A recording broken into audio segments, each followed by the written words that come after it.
Hello mga lalabs, and behalf po IBP family sa grupo from Hong Kong, ayan.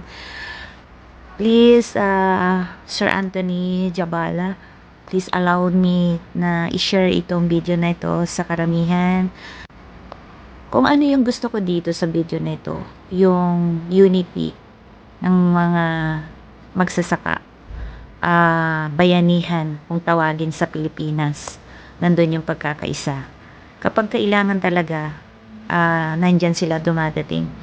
Yung pong bayanihan kasi, sinasabi nila na iaabiso pa lang ngayong araw na to na mayroong gagawing kinabukasan. So, at meron talagang magbo-volunteer na sasama ako dyan. Yung parang ganon.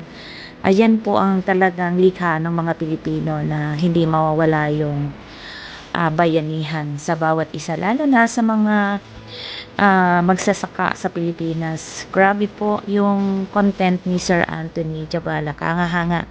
Kasi talagang very unique. At saka grabe yung ano po ba, low profile lang talaga siya. At doon ako natutuwa. And besides that, yung nature. Nakita naman natin yung background sa likod nila, yung ilogs. Grabe yung lakas ng alon. At ako po kasi ay lumaking probinsya din.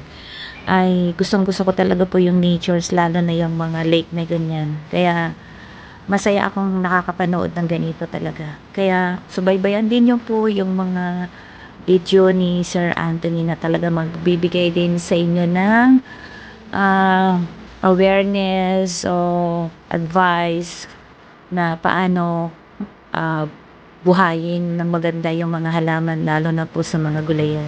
So, hopefully one day ay makabisita tayo sa lugar ni Sir Anthony Jabala. So, yun lang guys.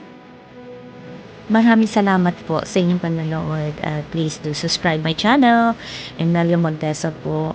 And see you soon guys. Maraming salamat po. Sir Anthony, saludo po ako sa inyo. Sa lahat po dyan, kainsan. Yan ka best friend. Sa lahat po ng inyong mga family, relatives. So mabuhay po kayong lahat. Maraming salamat. God bless.